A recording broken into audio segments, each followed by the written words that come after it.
या तो जुर्म छोड़ दो या फिर यूपी। यूपी पुलिस और यूपी सरकार का ये पुराना डायलॉग है। दोनों ही जब तक इस डायलॉग का भरपूर इस्तेमाल करते हैं, मगर डायलॉग से हटकर सच्चाई कुछ और ही है। पुलिस के खौफ से अपराधी यूपी छोड़ने की बजाय यूपी में ही बड़े आराम से छुपे रहते हैं। अगर आपको यकीन न हो तो चलिए कुछ तस्वीरों के जरिए आपको सच्चाई दिखाता हूं। ये तस्वीरें उमेश पाल शूटआउट केस में शामिल एक शूटर की है।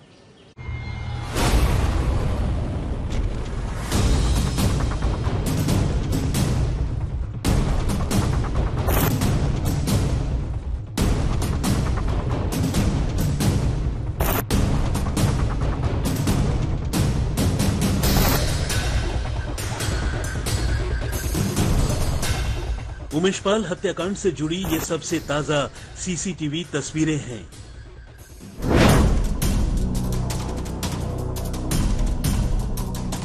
तारीख है 5 मार्च 2023 और वक्त है सुबह के 5:45।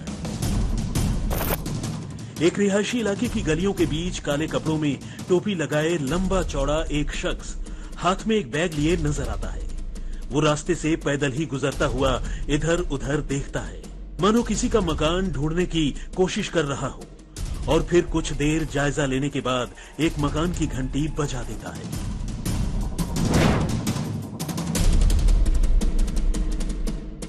अब सीसीटीवी की ये दूसरी तस्वीर देखिए।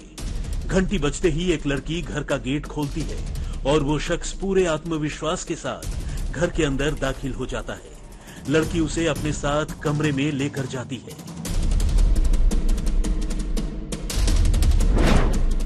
क्या आपको सीसीटीवी कैमरे में दिख रहे इस शख्स को देखकर कुछ याद आया? क्या आप इस आदमी को पहचान पाए? अगर नहीं तो चलिए अब आपको इसी शख्स की एक तीसरी और बिल्कुल क्लियर तस्वीर दिखाते हैं।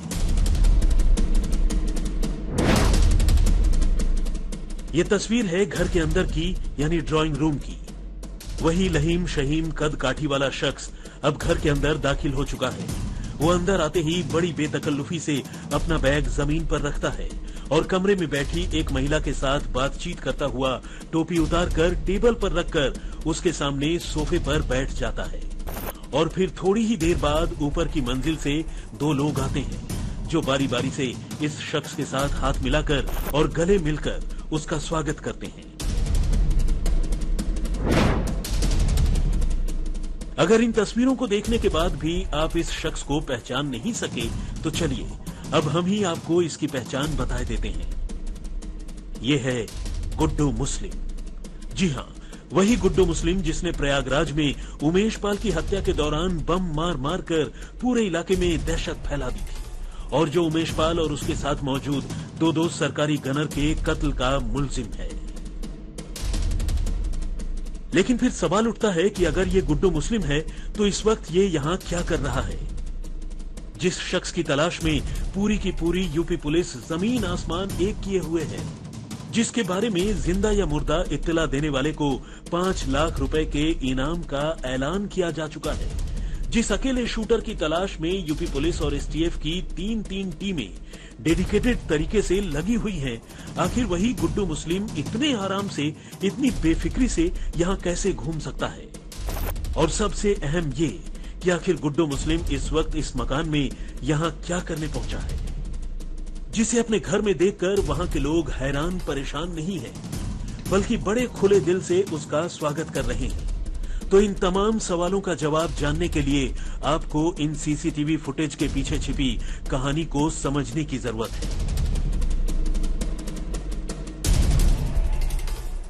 असल में ये तस्वीरें हैं मेरठ की, मेरठ के रहने वाले डॉक्टर अखलाक के मकान की।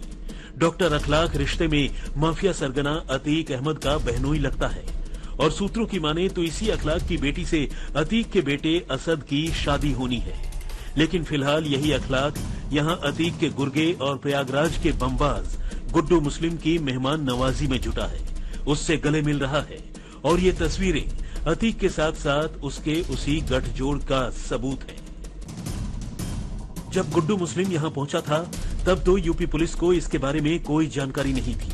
गुड्डू मुस्लिम आराम से यहां आया, उसने रुपए लिए और अपने आका के साहबजादे असद तक उसे पहुंचा भी दिया। लेकिन देर सवेर जब यूपी एसटीएफ को गुड्डू के अखलाक के घर पहुंचने की खबर मिली तो उसने न सिर्फ अखलाक के घर पर दबिश दी बल्कि उसे कत्ल में अतीक और उसके गुर्गों की मदद करने, वारदात की फंडिंग करने और बाकी मुलजिमों को पनाह देने के जुर्म में गिरफ्तार भी कर लिया। फिलहाल अखलाक यूपी पुलिस के शिकंजे में है और एसटीएफ उससे उमेश पाल मर्डर केस के फरार 5 शूटरों के बारे में पूछताछ कर रही है। उमेश पाल हत्याकांड में जांच कर रही यूपी एसटीएफ और प्रयागराज पुलिस ने शूटरों के साथ साथ जब तहकीकात अतीक अहमद के बहनोई अखलाक अहमद के बारे में की तो पता चला अखलाक अहमद का शूटरों से हत्याकांड के बाद सीधा रिश्ता कायम था। वजह थी कि अखलाक 3 मार्च को प्रयागराज की तरफ बढ़ता दिखाई पड़ा और जब 3 मार्च को कौशाम्बी के संदीपन घाट में अखलाक अहमद की एक लावारिस कार मिली, उसकी जांच की गई तो पता चला कार अखलाक की थी। बस यहीं से पुलिस का माथा ठनका और उसने अखलाक को राउंड अप करने के बाद पूछताछ की तो पता चला कि 3 मार्च को वो जब गया था तो वहां पे पुलिस की सरगर्मी थी और पुलिस से डरकर वो लावारिस कार छोड़कर मेरठ वापस आ गया था। अब अखलाक अहमद को प्रयागराज पुलिस ने गिरफ्तार कर लिया है। उमेश की हत्या के 9 दिन बाद गुड्डू मुस्लिम खुद ही अखलाक के घर मेरठ पहुंचा और उससे रुपए लिए। असल में अखलाक ने गुड्डू मुस्लिम और असद दोनों को 50-50 हजार रुपए दिए थे। अखलाक से ये रुपए लेने के बाद गुड्डू मुस्लिम सीधे मेरठ से दिल्ली पहुंचा, जहां उसने असद को ये रुपए सौंपे। सूत्रों की माने तो वारदात को अंजाम देने के बाद असद दिल्ली के निजामुद्दीन इलाके में अपने किसी जानकार के घर कई दिनों तक छुपा रहा, लेकिन यूपी पुलिस को न तो गुड्डू मुस्लिम के बारे में वक्त रहते कोई खबर मिली और न ही असद और अखलाक के बारे में।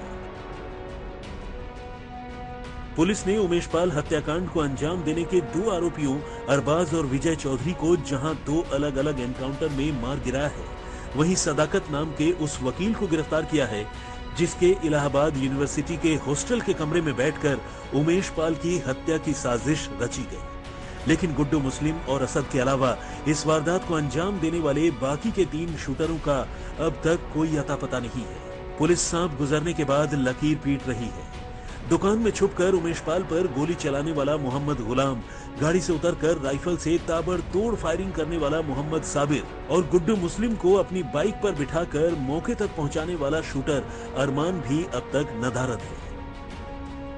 बल्कि अब तक की तफ्तीश की बात करें तो यूपी पुलिस इन सभी के सभी 5 शूटरों के बिल्कुल करीब पहुंचकर भी उन्हें गिरफ्तार नहीं कर सकी है। मामले की तफ्तीश से जुड़े कुछ पुलिस सूत्रों ने बताया है कि किस तरह यूपी पुलिस किसी न किसी मौके पर हर शूटर के बिल्कुल करीब पहुंच गई थी, मगर गिरफ्तार नहीं कर सकी। उसे 15 मार्च को असद के नेपाल में छुपे होने की खबर मिली थी और पुलिस ने नेपाल के कपिलवस्तु में अतीक के खासम खास कयूम अंसारी के ठिकाने पर छापेमारी की थी, लेकिन तब तक असद फरार हो चुका था। इसी तरह 18 मार्च को मोहम्मद गुलाम के बारे में यूपी पुलिस को जानकारी मिली। पता चला कि वो आगरा के करीब फतेहपुर सीकरी में किसी के घर छुपा बैठा है, लेकिन जब तक पुलिस वहां पहुंची गुलाम भी भाग चुका था। शूटआउट के ठीक 2 दिन बाद यानी 26 फरवरी को पुलिस को कौशाम्बी में राइफल से गोली चलाने वाले शूटर साबिर की लोकेशन मिली, लेकिन साबिर भी यहां से पुलिस के आने से पहले ही भाग निकला। अरमान के बारे में पुलिस को 3 मार्च को पता चला। खबर मिली कि वो बिहार के सासाराम में छुपा है, लेकिन जब तक यूपी पुलिस की टीम वहां दबिश डालती, अरमान भी रफू चक्कर हो चुका था। और अब गुड्डू मुस्लिम की नई तस्वीरें पुलिस को आईना दिखाती हैं। उसकी ये तस्वीरें 5 मार्च की हैं, जब मेरठ में गुड्डू मुस्लिम अखलाक के घर पहुंचा था। इससे पहले भी 27 फरवरी को उसे पुलिस ने गोरखपुर के रास्ते में घेरने की कोशिश की थी, लेकिन वो भाग निकला था। ये सारा सीक्वेंस ये बताने के लिए काफी है कि कैसे उमेश पाल के कत्ल के मुलजिम अब तक यूपी पुलिस की हर चाल को पहले ही भांपते रहे हैं और कैसे हर बार पुलिस उनके गुजरने के बाद लकीर पीट रही है।